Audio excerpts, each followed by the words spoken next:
Hi, everyone. My name is Natalie, and I'm a member of the Career Services team. Welcome to Career Services Resume and Cover Letter Workshop.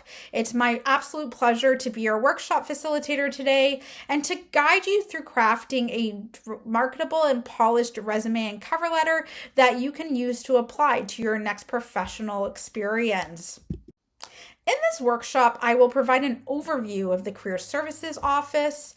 Then we'll discuss employers and what they look for when they're reviewing resumes.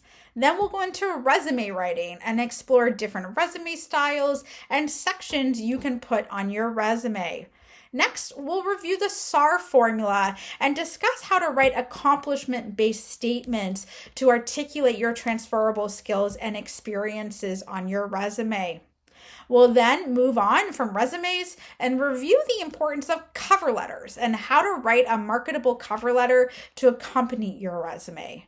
Then finally, we'll touch on tailoring your job applications to the job description and responsible and ethical uses of AI to support us with our resume and cover letter writing.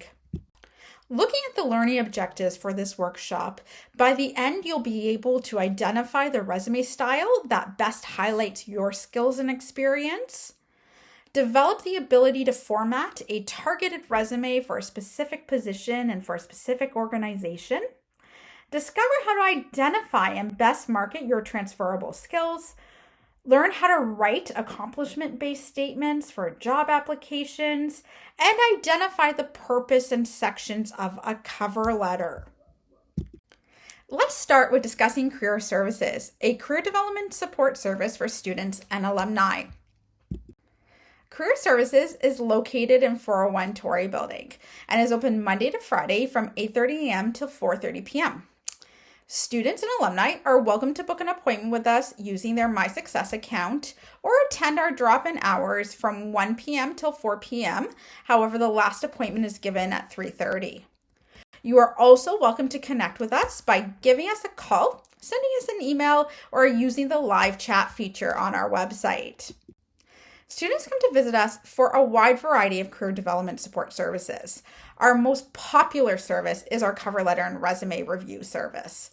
But other services we provide are support with job searching, with networking, with applying to further education programs, with interviewing. We'll review your LinkedIn profile. And if you're considering changing your major, we will support you in exploring different career options related to other degree programs you may be interested in.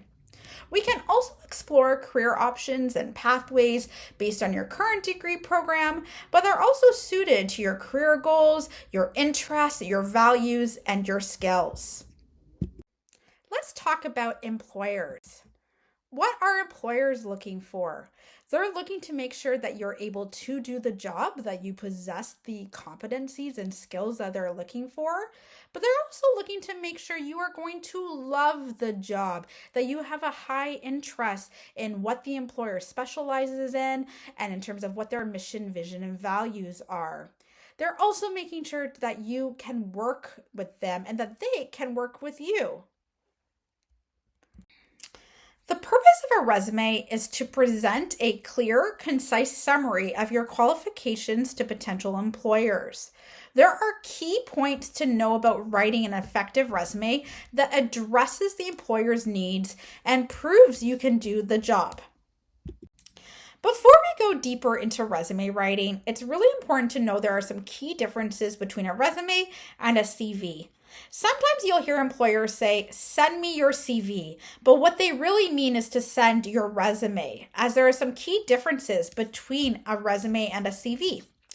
A resume is for jobs in non-academic fields or industries, while a CV is for jobs in academia or is often used when applying to graduate school. A resume matches the requirements of the position to what the employer is looking for. It's very tailored to the job. It also highlights your skills and experiences as they relate to the job you're applying for. A resume is only 1 to 2 pages in length, and references are not included. If an employer wants your references, they'll ask you to bring them to an interview or to share them by email. A CV, on the other hand, displays your academic accomplishments and qualifications in detail. It provides an overview of your education, teaching, and research experiences, your grants, awards, and publications. It has no page limit. That truly is the biggest difference between a resume and a CV. A CV can be a much longer document than a resume. And references are often included at the end of the document. So there are certain resume exclusions that you should be aware of. We do not put a photograph on our resume. I know there are many resume templates out there that suggest you include a photo on your resume, and in some countries, including a photo is a requirement. However, in the North American labor market, and in Canada specifically, a picture is not required and should not be included. We also don't include our age, our marital status, our date and place of birth, our height and our weight, our family status. So, for example, if we have children, and our religion. Now, regarding our religion, this may get disclosed if we choose to include a work experience or a volunteer experience or an extracurricular experience that is related to our religion. In this case, it is completely up to you as to whether you feel comfortable disclosing that on your resume. Another topic to consider whether to disclose on your resume is your health status. It is a personal choice whether to disclose information relating to our health, such as perhaps a chronic health issue or a visible or invisible disability. Please come to see us at Career Services for support if you have any questions regarding disclosure. Now let's move on into resume formatting. Now, there are some formatting considerations to keep in mind when drafting your resume. Resumes are a maximum of 2 pages. Ideally, it should be 2 full pages. Try to avoid a page and a half or a situation where there's a lot of empty white space on that second page. Well, some of you may be wondering if you should create a 1-page resume. As you may have heard, this is a preference in certain industries. Please come to see us at Career Services if you have any questions on this topic. What I will just say briefly about this topic is it is very hard to convey our employability in 1 page. I once submitted a 1-page resume, and while it did get me to the interview, which is always the goal of a resume and cover letter, which is to get us to the interview, the hiring manager said to me, "Wow, you're way more qualified for this job than I thought." That is not the best impression that I wanted to send. And so really put some thought and consideration and seek some support in deciding if you want to do a 1-page resume or a 2-page resume. Other formatting considerations include font size. Font size should be 11 to 12 points. Ideally 1-inch margins, although you can stretch it just a little bit if needed. You should always include a 1-page cover letter along with your resumes, and we'll talk about why that is when we get to the cover letter portion of today's workshop. And while there are some optional sections you can put on your resume, you should always include your contact information, your educational background, your skills and abilities, and your experiences, including your work experiences and possibly some volunteer experiences and extracurricular experiences. Now let's explore the different types of resumes. There are 2 styles of resumes that we are going to look at in today's workshop. One is the chronological resume, and the second is the combined skills-based resume. Starting with the chronological resume, a chronological resume highlights your career and academic progression and achievements over time. It starts with your header at the top, which has our contact information. Then it's followed by a career objective, then a skills profile, then our education section, and then our experience sections. Typically, we put our work experience first, and then we decide between some optional sections. Sometimes we put volunteer experience, applied projects, extracurricular activities, or all three. A combined skills-based resume has many of the same sections as a chronological resume. It includes a header, it includes a career objective, it includes an education section, and it also includes our experiences such as work experience, volunteer experience, extracurricular experiences, or any projects we may want to include on a resume. But the part that really differs from a chronological resume is the skills section. In a combined skills-based resume, you have skill categories, whereas in a chronological resume, you only have that one skill section. You also notice that in a chronological resume, the skills go above education, whereas for a combined skills-based resume, they go below education. And then depending on your skill categories, you're going to have at least a minimum of 3 bullets that describe how you've achieved and demonstrated those skill sets. And so different skills that we may choose to include in a combined skills-based resume would be a section on our communications skills, maybe a section on our analytical skills or our management skills. You can choose whatever you want, but just make sure that it is tailored and relevant to the job that you're applying for. So I've just presented the 2 resume styles, and you might be wondering which one is right for me. The chronological resume is great if you have relevant work experience because it shows growth and development. It's an excellent resume style to use if you're seeking promotion or increased responsibility. The combined skills-based resume is good if you only have a little bit of work experience because that heavy focus on skills really helps you to articulate your transferable skills. And it's also great for folks who are applying to roles outside their field of study or who may be transitioning into a new career path because you're able to show the transferability between your previous experiences and your academic program to the experience that you are applying for. Now that you've considered which resume style, let's look at the different sections we can put on a resume and the order we should put them in. When thinking about structuring our resume, there is a typical order that we should follow that was presented when reviewing the chronological and skills-based resume format. So for example, the contact information always goes at the top. The skills are placed before education if you're following more a chronological resume format, or after education if you're following a combined skills-based format. However, our section should really be placed in order of relevance to the job we are applying to. It's important to note that for the experience section, such as our work experience section, the items should be placed in reverse chronological order, with the most recent experience going first. And so it's really important to think about how much relevant experience you have in each of your sections and let that dictate the order. So for example, say you're applying to a job where you have more relevant experience from your volunteer opportunities. Therefore, your volunteer section should go above your work experience section because there is more relevancy in this type of situation.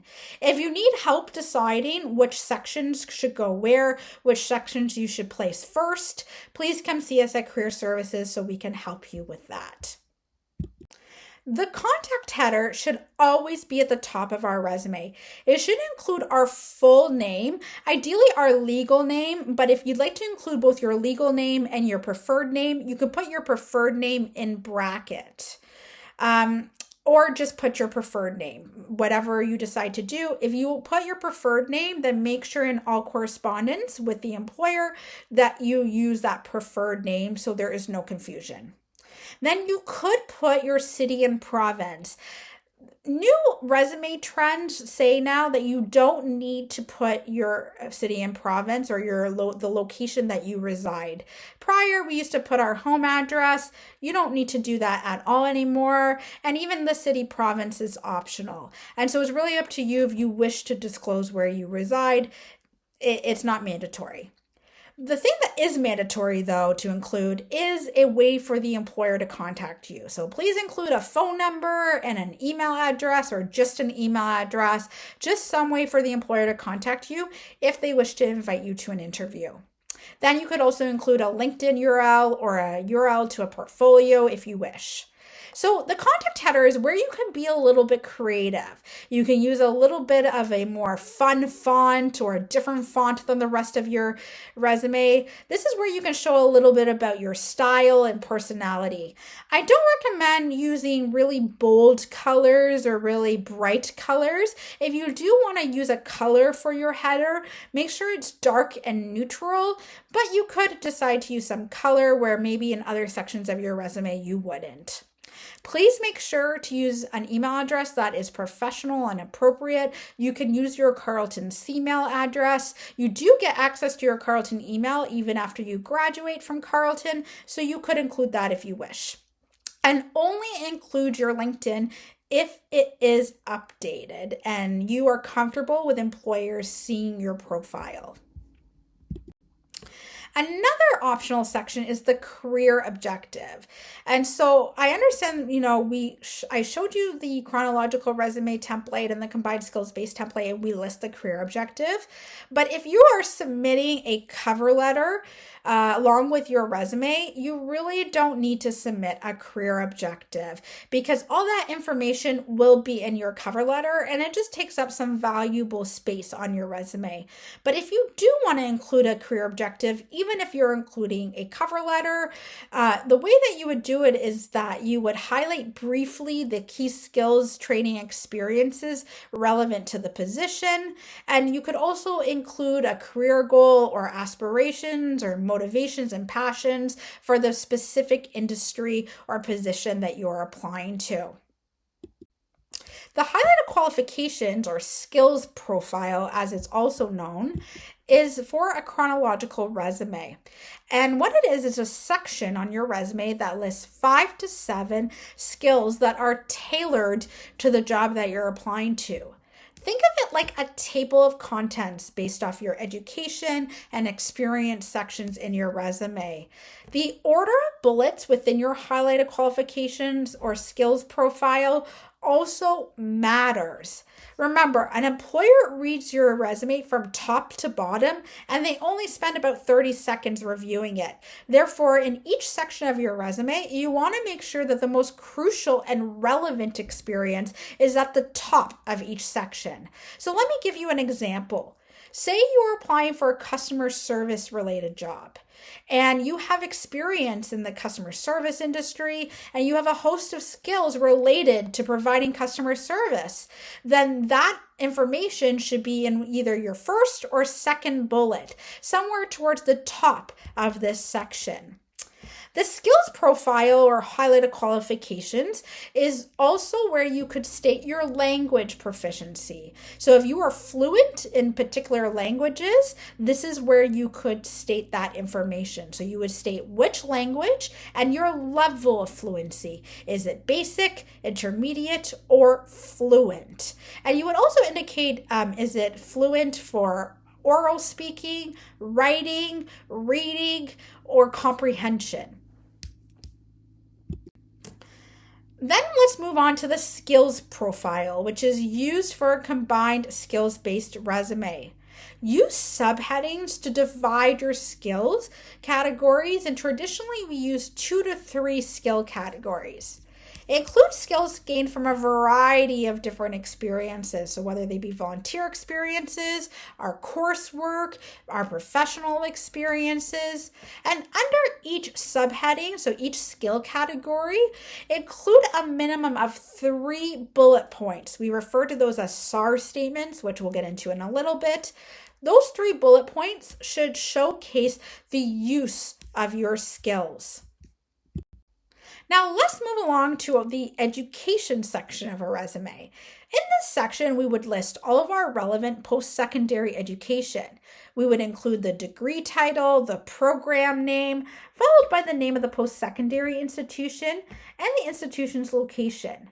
We would also include the start date of our program and the end date. Now, if you're still ongoing, if you're still currently in a program that is ongoing, then you would just put to present. And when we're putting our dates, we usually only put the month and the year.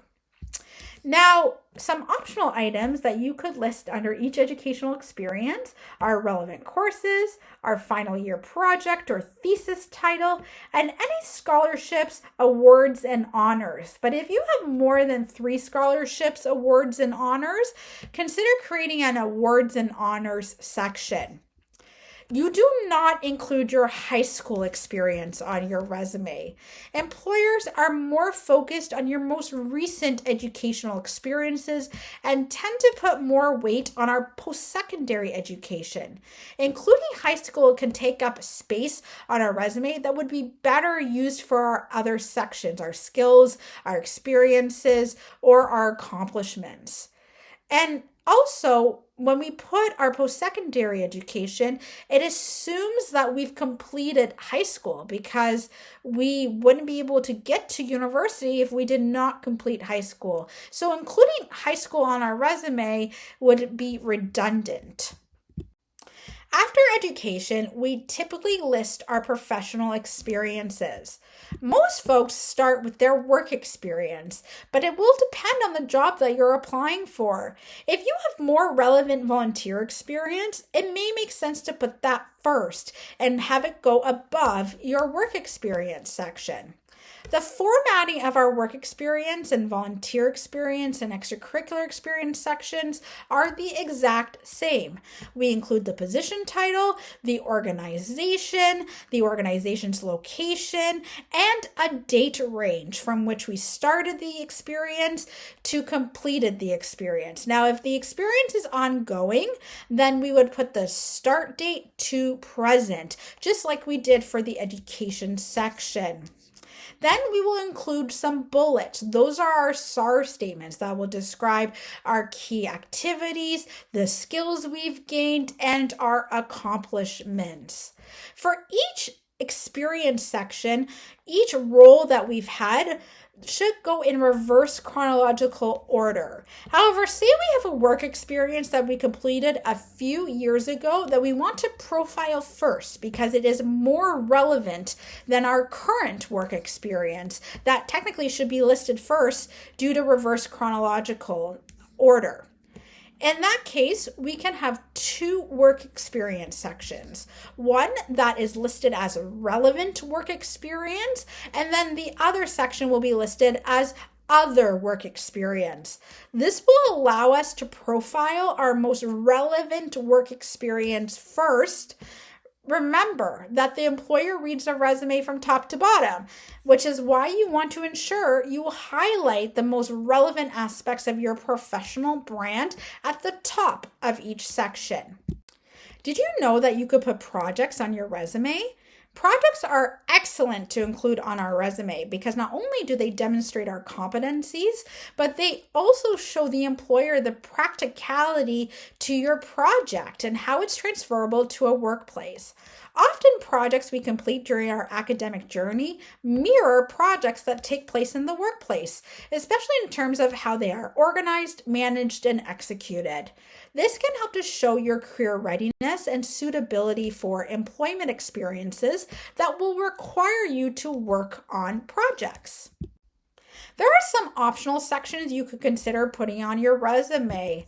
You could combine volunteer and work experience into one category to showcase all your relevant experiences together. This is to save you a little bit of space if you have a lot of different professional experiences that you wish to showcase on your resume and are having trouble fitting everything into 2 pages. Some other things that you could put on your resume include professional development. This could include conferences, workshops, LinkedIn learning courses, other types of certificates and learning that you've done outside of Carleton. You could consider putting those if they're relevant to the job that you're applying for. And also memberships and certificates.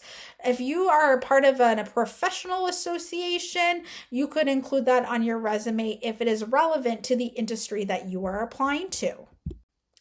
Now that we have reviewed different resume styles, different sections we could put on our resume, and their order of relevance, let's move on to resume content. And more specifically, how do we articulate our employability and show our career readiness on a resume in a way that really speaks to employers and proves that we can meet their needs?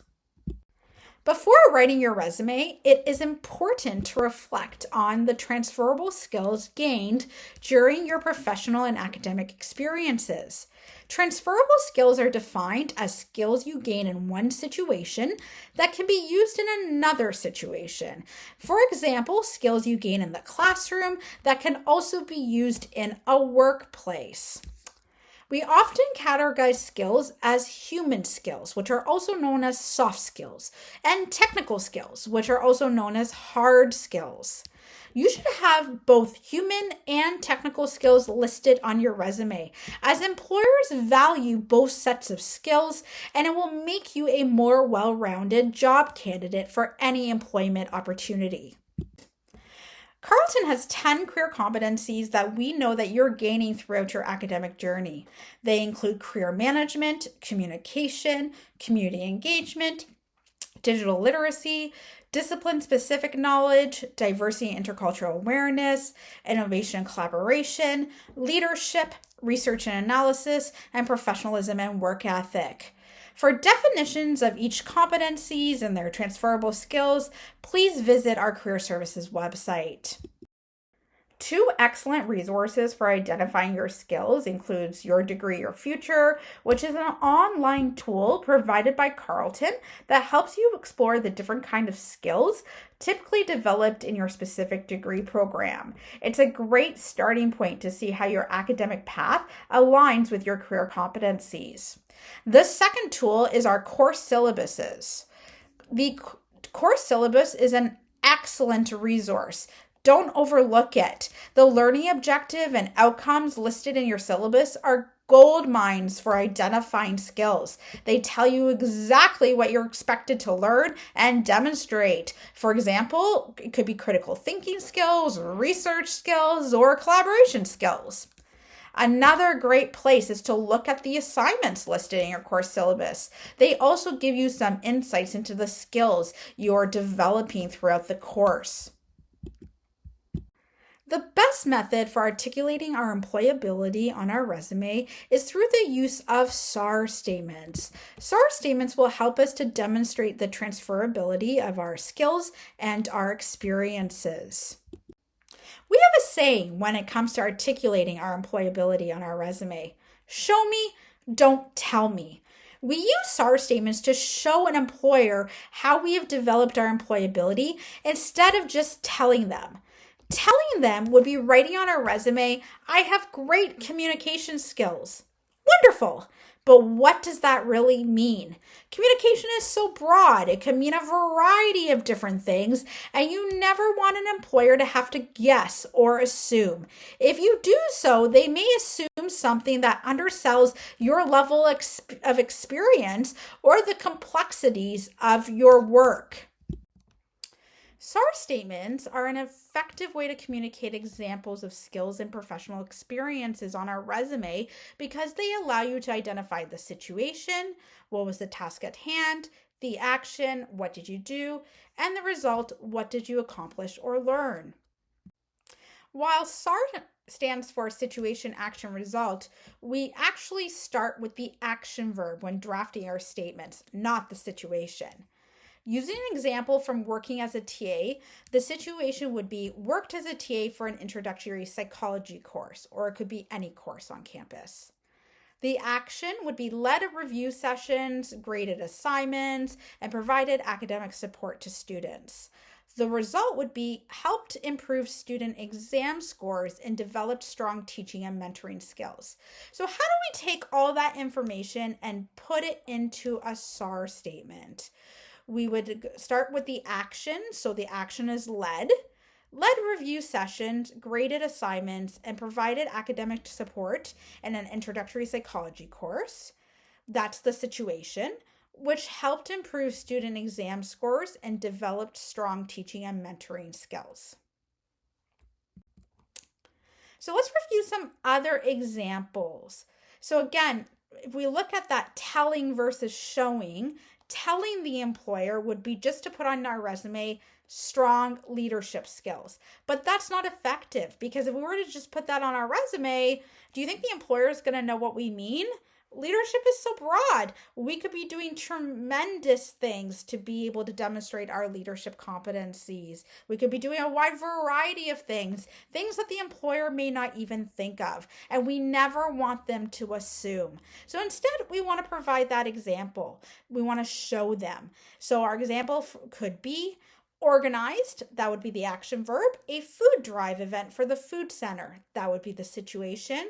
Raising awareness and collecting over 500 pounds of non-perishable goods to help Carleton community members in need. That would be the result. Another example is strong teamwork skills. That would just be telling the employer about our teamwork abilities. Instead, we want to show them. So we may write a SAR statement like facilitated, that would be the action. Conversations and discussions among team members, that would be the situation, to ensure every deadline from a pre-planned project schedule was met. Let's look at our research skills.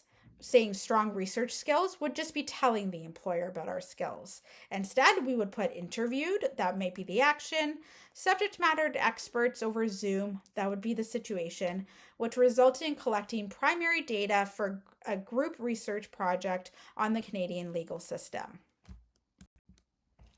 And last but certainly not least, let's review communication skills. We wouldn't just put strong communication skills. Instead, we would put an example of how we've demonstrated our communication skills. So an example would be delivered, that would be the action, concise oral presentations to students, professors, and business professionals, that would be the situation, conveying important concepts and learning how to engage different types of audiences. At the start of our SAR statements, we always want to put a strong action verb. We never want to start a SAR statement off with responsible for or duties included. We also don't put I at the start of our SAR statements. SAR statements never have personal pronouns. Some examples of strong action verbs include identified, analyzed, researched, synthesized, led or managed, delegated, collaborated, trained, presented, implemented, coordinated, or promoted. So how do we use SAR statements on our resume? They are great for thoroughly demonstrating the transferability of our skills and competencies, and we often include them in the highlight a qualifications section or the skills profile. Also under experiences, whether they be work experiences, volunteer or extracurricular experiences. SAR can also be a really good framework to use for interview responses. Some final resume tips before we move on to cover letters. Use industry-specific keywords and language. Avoid personal pronouns. We never use I statements on our resume or in our SAR statements. Avoid unused abbreviations, and don't put periods at the end of your SAR statements. Make sure to proofread your resume for spelling and grammar, and tailor your resume to the position that you're applying for. Now let's explore cover letters. When it comes to cover letters, the number one thing to note is that you should always submit one to accompany your resume, even if it's not explicitly requested by the employer. The only time you would not submit one is if the employer tells you not to. Cover letters should be no more than 1 page, and unlike your resume, you can use I or other first-person pronouns. It highlights the most relevant skills and experiences you have as they relate to the position you're applying to. And cover letters are an opportunity to showcase the transferability of your skills. Furthermore, it can demonstrate to an employer that you have researched the company you're applying to and have a great understanding of the role and the employer's business. This is an excellent way to convey interest in the position. Cover letters should always be tailored to the specific position you're applying for. So you may be wondering, do you need to submit a different cover letter for each position that you apply to? The answer is yes, But eventually, you will develop templates for similar types of employment opportunities where you may just have to modify a few sentences so that it's tailored to the specific employer. While submitting a cover letter is important because it can show an employer you really want the job because you took the time and made the effort to draft a tailored and thoughtful cover letter. However, if you do not have time to write a cover letter before an application deadline, still apply to the job. There are some employers who will still consider your application without a cover letter, and you do not want to miss an opportunity to be considered for the job. Let's look at the format and different sections of a cover letter. Cover letters are traditionally 4 to 5 paragraphs and include our contact information at the top of the page. The formatting of your contact information should be the exact same as the format on our resume. You should use the same font and formatting as in both documents, and think of the cover letter and resume as one cohesive package. Then include the date of submission, the name of the hiring manager if you know their name, include their first and last name. If you don't know their name, just include hiring manager. You don't want to guess. Then include the company name and the company address. If you don't know the company address, you will need to research it. Then include the name of the position the cover letter is regarding, and then a greeting such as Dear first and last name for the name of the hiring manager. And again, if you don't know their name, simply put Dear hiring manager. Paragraph 1 includes a personalized greeting, but avoid stating your name. For example, I would not write, Dear hiring manager, my name is Natalie Pinto. Then you want to state what position you're applying for and how you heard about the opening. Employers like to know where they should focus their recruitment efforts, and it also allows you the opportunity to name drop if you heard of this opening from someone else who works for the company. And do not hesitate to name drop as long as the person is comfortable with you doing so. So ask in advance. Then introduce 2 to 3 relevant things about yourself that you want to highlight right away, such as a few transferable skills, employment experiences, education, or other professional experiences that you want the employer to know about that you are going to speak further to in your second paragraph. Paragraph 2, or sometimes referred to the body of your cover letter, is where you will expand on the skills, experiences, education that you introduced in your first paragraph. It's recommended you write about your field of study and any expertise you may have related to the industry. Provide concrete examples to explain your 2 to 3 most relevant skills and experiences. Say the job you're applying to requires strong communication and public speaking skills. In your cover letter, you would show the employer that you can meet that need by providing an example of a time where you demonstrated strong communication and public speaking skills. Perhaps you'll talk about a presentation you did in one of your courses to substantiate your claim. This paragraph tends to be the longest paragraph and sometimes can be split into 2 paragraphs for ease of readability. Paragraph 3 can be the hardest paragraph to write for some folks. It is where we demonstrate our knowledge of the company and the role based on the research we've conducted and speaks further to our interest in the job. If you are not sure why you're interested in the job, review the job description and mention a few tasks that you would look forward to completing because you understand their value on the organization or the support they give to the team. Focus on why you are interested in working for the company based on something that they specialize in or their mission and vision. Be careful not to make your interests all about you. It's about what you can do for the employer and not about what they can do for you. Focus on how your interests will support the employer in advancing their work. The last paragraph is the easiest paragraph to write. It's simply thanking the employer for considering your application, expresses your enthusiasm at being considered for an interview, and makes reference to how the employer may contact you should they wish to schedule an interview. Avoid writing that you will follow up with them in a certain time period if you do not hear back from them. While you can absolutely do that, and in fact you should do that, there is no need to state this. Throughout this workshop, we've talked about tailoring your resume and cover letter to the job that you are applying for. Why should we invest the time in tailoring? It's important to make sure that our application documents highlight what the employer is looking for and makes it easy for them to see that you are the ideal candidate for their job.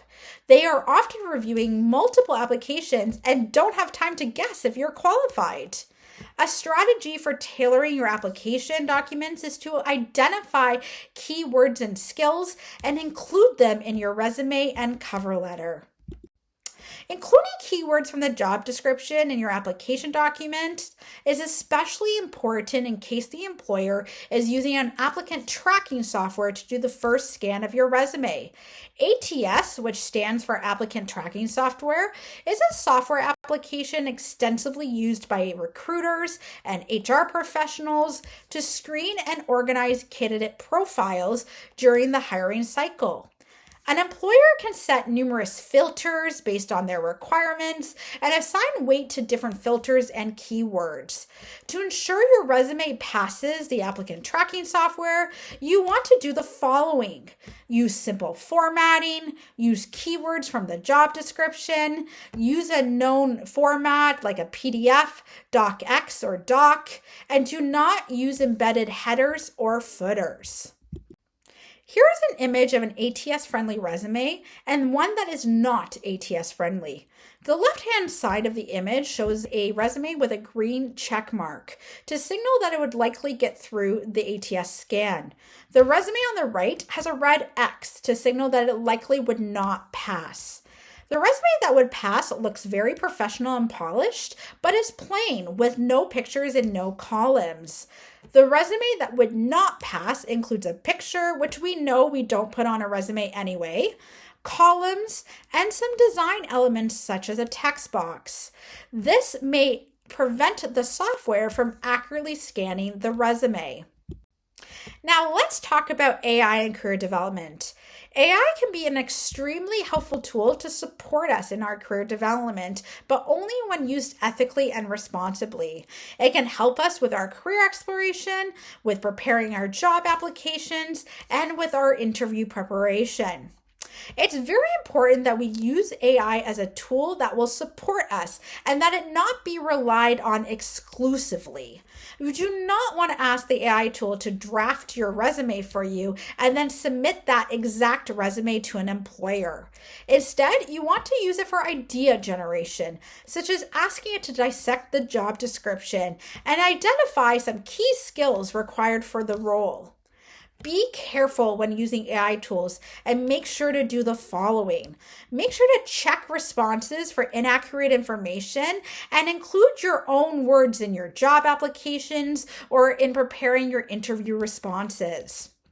Use specific prompts and ask follow-up questions to the AI tool if it's not providing you with accurate information.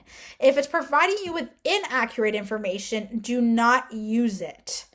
Ask for specific responses based on your material. So that means based on your job application materials and even on your skills and professional experiences. AI will not provide expertise or an individualized approach. Therefore, you must also seek other resources to support you in your career development learning and use your own ideas when drafting application documents or answers to interviews. It's very important that you do not provide any false information on your resume or speak to false information in interviews or any networking experiences.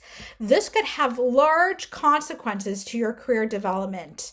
If the AI tool is suggesting you include a skill or experience that you do not have, please do not include it.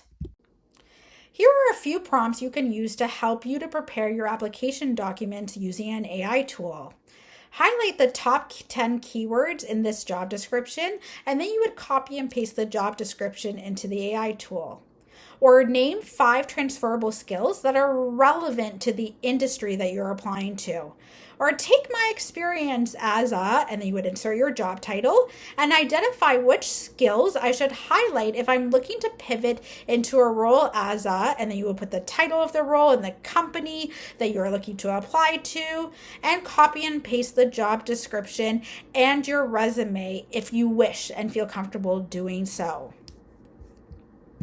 When using AI tools, make sure to use them alongside AI detection tools to ensure your resume and cover letter sounds like it was written in your own voice and avoids obvious conflicting or gibberish information. Some tools you can use include Zero ChatGTP, Undetectable.ai, and Humbot.ai/undetectable-AI. As we approach the end of today's workshop, there are a few key takeaways that I would like you to keep in mind. Your resume and cover letter should always be tailored to the position you're applying for.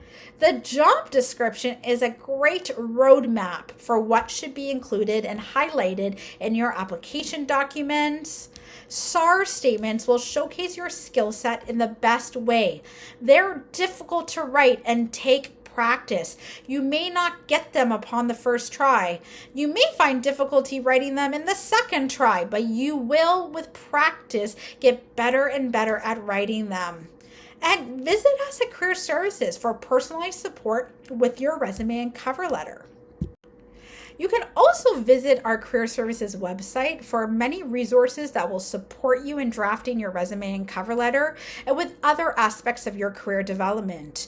On our website, we provide resume, CV, and cover letter information, resources and templates, job search and networking strategies, resources for exploring further education, and tools to help you explore different career options and pathways. Please do not hesitate to connect with us for further support with your career development, especially with your resume and cover letter writing. Remember, we are located in 401 Torrey Building, and you can book an appointment to come see us using your My Success account. You can also engage with us by visiting our website, sending us an email, giving us a phone call, using our live chat on our website, and by checking out our social media accounts. Thank you for your time, attention, and participation in today's workshop. I wish you continued success with exploring your career development and in your academic journey. Bye for now.